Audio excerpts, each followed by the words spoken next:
Hey everyone, my name is Jeff Brilhante, and this is my audio implementation demo using Audiokinetics Wwise and the first-person shooter game Cube. Throughout this video, I will show you the whole process of how I created and then implemented all the sound effects, dialogue, and music into Wwise. Before I started to implement or design any of the sounds in Wwise, I needed to create a detailed asset list. In the list, I kept track of the event names, number of sound effects, statuses, and a short description. I made sure to be very organized throughout the whole project to ensure my success. I needed to create two different surface types, concrete and grass. For concrete, I ended up having to wait till the early morning to record for absolute best quality. For the grass and many other parts of this demo, I had the luxury of recording at the Conservatory of Recording Arts and Sciences. I used a technique to emulate grass where I crumpled up old cassette tape and then proceeded to walk on it. In Wwise, I created two random containers with 10 assets each for the concrete and grass surfaces. I went a step further and decided to implement the heel-toe method for maximum variation, where I duplicated the original 10 assets and imported both of them into their own random containers. Whenever the player footstep event was triggered, a random sample would play. Next, two sound effects containers were added and used for silence. Originally, the player footstep event is very fast, and to slow it down, silences are needed.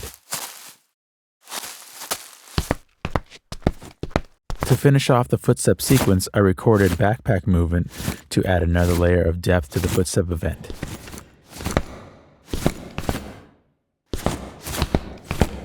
For the level KSP1, I had the privilege of designing and implementing 4 different player gun sounds: the shotgun, the rifle, chain gun, and rocket.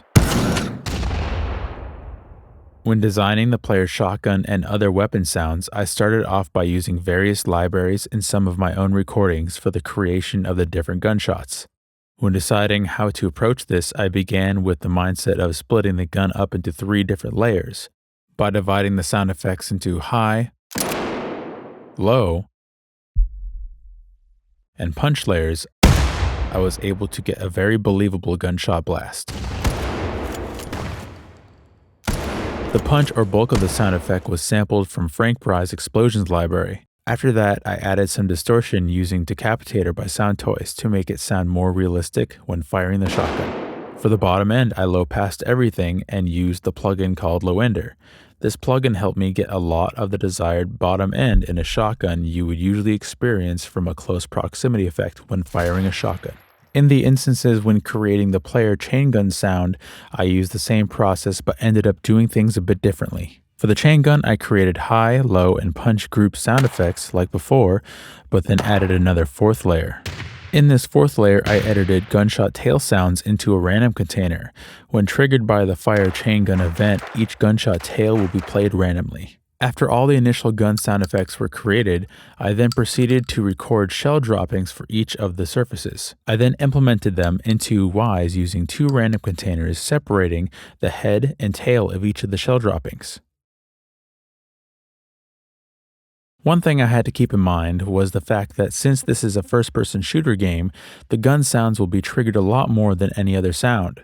Because of this, I wanted to get as much randomization as possible. By grouping the high, mid, and low layers together in random containers along with volume, pitch, and delay randomization in Wwise, I was able to obtain the results I desired.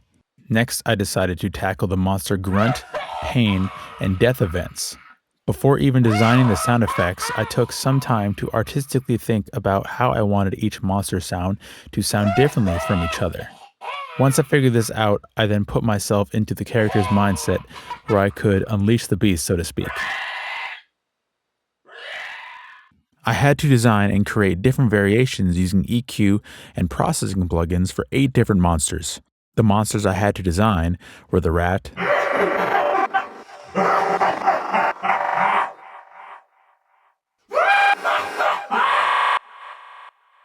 knight, Breathe. The frost will consume you. rhino,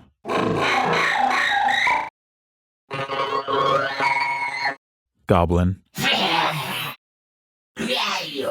ogre, Sample.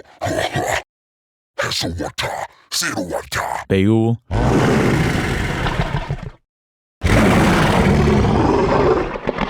Hellpig, and slith. Building the core layers with resynthesized organic sounds was key to making the power-ups fit. For the item Armor 150 sound, one of my favorite tools to work with was Scapes by Twisted Tools. I cut and edited a drone and then used the delay, grain, and pitch settings within Scapes. When all the other sounds are layered together, I got the sound I was finally looking for. I scripted and recorded dialogue that will guide the player throughout the level. I really wanted a female voice in KSP1 to give the level some variety. Sir, you made it. Our objective is to defeat all the enemies and conquer their base. The enemies are very unforgiving, so be careful. Good luck. I also recorded some extra dialogue that I then attached to the Item Health 100 event. This event has a probability of 30% to trigger her response when gaining more health. Good thing that health pack came along. Once figuring this out, I added another scripted dialogue to trigger for the player pain event. But the difference this time is that I added a real-time parameter control that is attached to the player health, muting this effect until the player is below 40% health. On top of that, the dialogue has a 20% probability rate when the player is below 40% health. At any given point in time, your health can deplete very quickly, so it was important to add real-time parameter controls to control different variations of heartbeats and player breathing. I put each of these elements into a blend container, and as the player's health gets lower and lower, faster heartbeats and breathing will trigger to simulate the player's death nearing.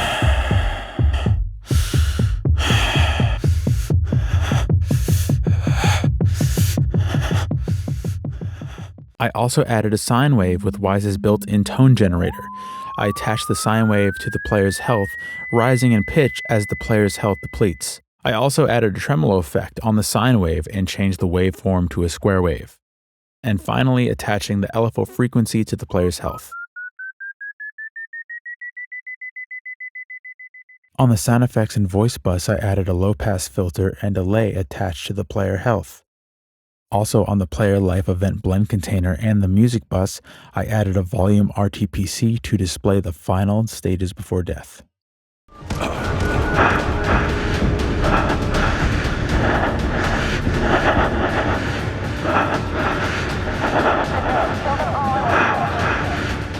I wanted to create interactive music segments that would greatly enhance the player's experience in Wise. I used sound design and different instrument libraries to create normal, combat, stealth music, and a custom trigger. In Wise, I attached the normal and combat music to the player's health. Every time the player dips below 35% health, the music will blend from normal to combat music.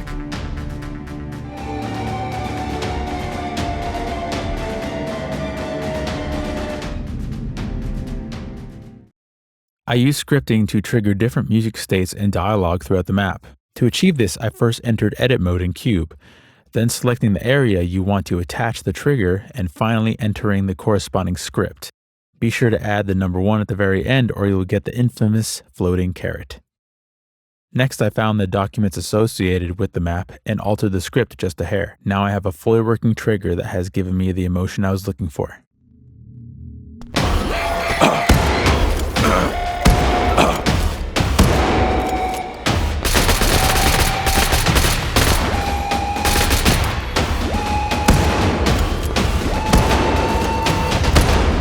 Finally, to help the level with different environments, I placed 4 different reverb types in KSP1: small room, medium room, large room, and corridor. To combat KSP1 and having little to no rooftops at all, Wise will automatically calculate the different changes in reverb zones, so I alternated the reverb types depending on the size of the room to little or no reverb at all.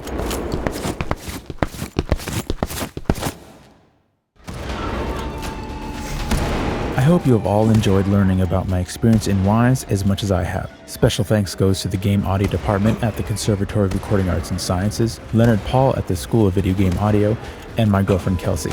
If you have any questions at all, please feel free to email me at any time.